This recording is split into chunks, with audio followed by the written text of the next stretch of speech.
अस्सलाम वालेकुम दोस्तों अॼु असां हलूं था PST JEST जी तयारी करणु ऐं हिन में मुख़्तलिफ़ सब्जेक्ट जा MCQs ईंदा आहिनि पर पाण फ़िलहालु मैथ्स खे कवर कंदासीं। मां हीअ गाइड यूज़ करे रहियो आहियां डोगर्स ब्रदर्स जी। हलूं था पहिरियों section for PST and JEST ऐं क्वेश्चन नंबर 1 आहे हिन जो त a collection of well defined set well defined distinct object scale छा थींदो।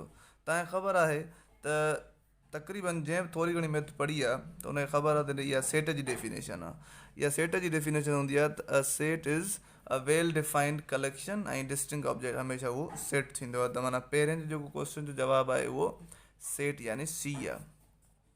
ठीकु आहे, सी आहे। The complement of a universal set. हाणे चए थो यूनिवर्सल सेट जो कॉम्प्लीमेंट छा थींदो आहे। हाणे तव्हांखे ख़बर आहे त यूनिवर्सल सेट जो कॉम्प्लीमेंट छा आहे। त यूनिवर्सल सेट जो कॉम्प्लीमेंट थींदो आहे U minus U.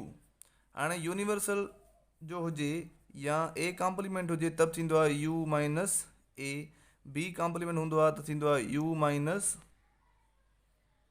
B complement हूंदो आहे त यू माइनस बी। त जेकॾहिं पाण यू कॉम्प्लीमेंट हुजे त छा थींदो यू माइनस यू न। हाणे तव्हांखे ख़बर आहे यू माइनस यू छा थींदो आहे ख़ाली।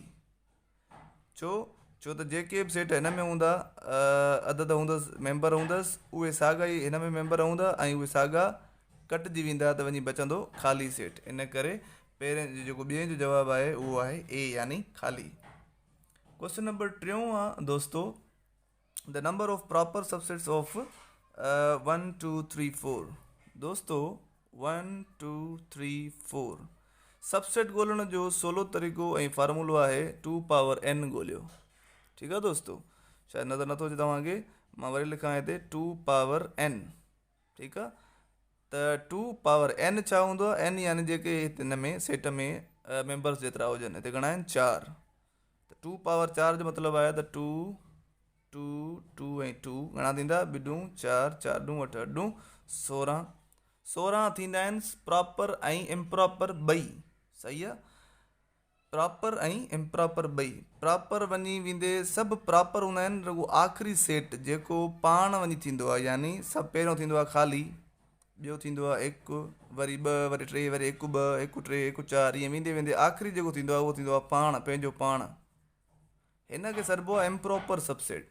ठीकु आहे, हिन खे सॾिबो आहे इम्प्रॉपर, बाक़ी सभु प्रॉपर आहिनि। त यानी प्रॉपर ऐं इम्प्रॉपर मिलाए 16 थींदा ऐं हिन में चए थो प्रॉपर घणा थींदा। त ज़ाहिर आहे प्रॉपर मां हीअ आख़िरी इम्प्रॉपर कटे छॾियो त बाक़ी 15, त यानी 15 हिन जो जवाबु ईंदो। ठीकु आहे, पहिरें जो सॉरी पहिरियों न आहे, हीअ टियों आहे। त प्रॉपर सबसेट घणा, हूअं टोटल 16 थींदा। हाणे दोस्त इलाही ग़लती करे ईंदा त उहो 16 आणींदा पर 16 न, इहो 15 आहे। ठीकु आहे, हाणे हीअ थो चए x is a subset of y, x union y is equal to, यानी चए थो जेकॾहिं x सबसेट आहे y जो त x यूनियन y छा थींदो। हाणे लेट सपोज अगरि तव्हांखे ईअं सम्झ में जनरलाइज़ेशन में न अचे त पोइ तव्हां छा कंदव दोस्तो, कोई बि x जो वैल्यू खणो 1। लेट सपोज असां चवंदा इहो 1 सबसेट आहे हिन जो y जो 1 2 जो। हा वाकई 1 2 जो सबसेट आहे 1। ठीकु आहे, त भला जेकॾहिं 1 ऐं 1 2 जी यूनियन कजे त छा ईंदी, साॻी 1 2 ईंदी न। हा 1 2 ईंदी, यानी छा आहे ही y हुई न, हीअ असांजी y हुई, हीअ असांजी x हुई। त हीअ 1 2 यानी y आयो त माना हिते छा ईंदो y, यानी चोथे जो क्वेश्चन जो जवाबु आहे बी। पंजो कम्यूटेटिव लॉ ऑफ इंटरसेक्शन। हाणे कम्यूटेटिव लॉ ऑफ इंटरसेक्शन छा आहे चए थो। हाणे कम्यूटेटिव लॉ छा हूंदो आहे दोस्तो, असांजो कम्यूटेटिव लॉ हूंदो आहे ए यूनियन बी, यूनियन में थींदो आहे बी यूनियन ए।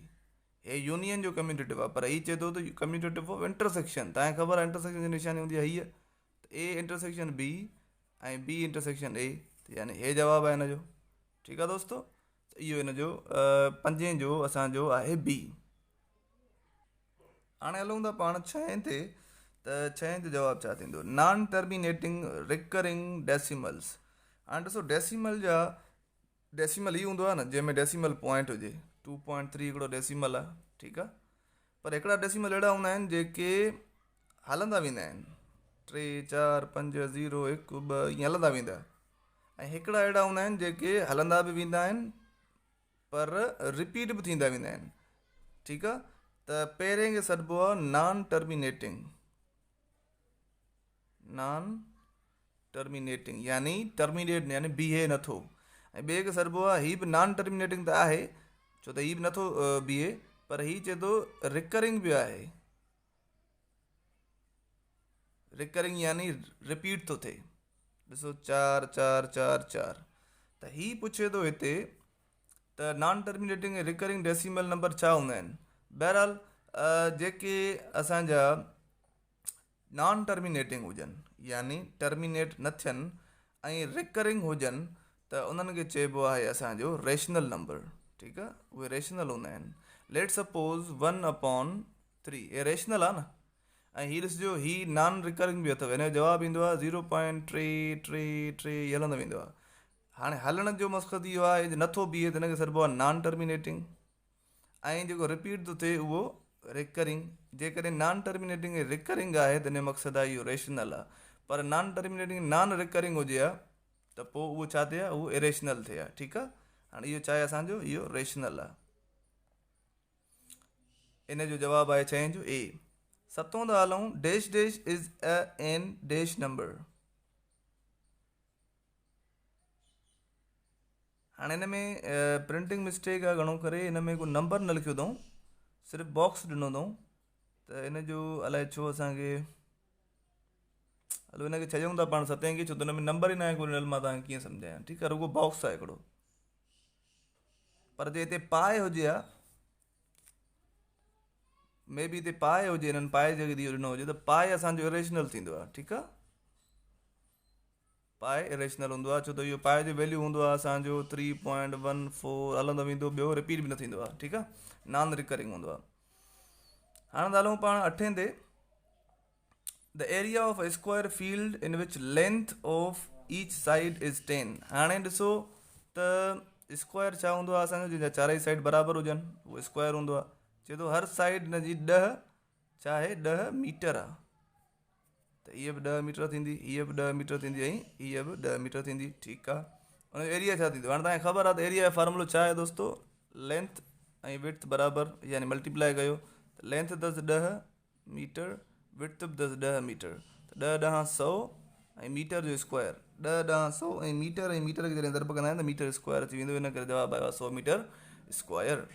नाउ आहे दोस्तो number of digits in the square root of 169। दोस्तो 169 जो स्क्वायर रूट अगरि कढिजे त उन में घणा डिजिट हूंदा, हिन जो जवाबु ईंदो आहे 13 यानी 2 डिजिट, इन करे बी हिन जो जवाबु आहे। ठीकु आहे दोस्तो, हाणे चए थो ॾहों, चए थो base of octal number system. हाणे जेको ऑक्ट आहे न, ऑक्ट जी माना आहे 8, त यानी ऑक्टल जो जेको सिस्टम जो बेस हूंदो उहो बि 8 ई हूंदो। ठीकु आहे दोस्तो, 10 क्वेश्चन खोड़ आहिनि हिन अॼोके वीडियो में। मां 11 खां वठी वरी 20 ते वरी ॿियो वीडियो ठाहिण वारो आहियां, इन करे मूंसां कनेक्ट रहो, ऐं मां तव्हांखे मैथ्स जो सेक्शन हिन किताब जो सॼो सही तरीक़े सां सम्झाइण जे लाइ कोशिशि कंदुमि, ऐं मूंसां गॾु रहो, मुंहिंजे चैनल खे सब्सक्राइब कयो ऐं दोस्तनि सां बि वंडियो। महिरबानी, कुर्बा।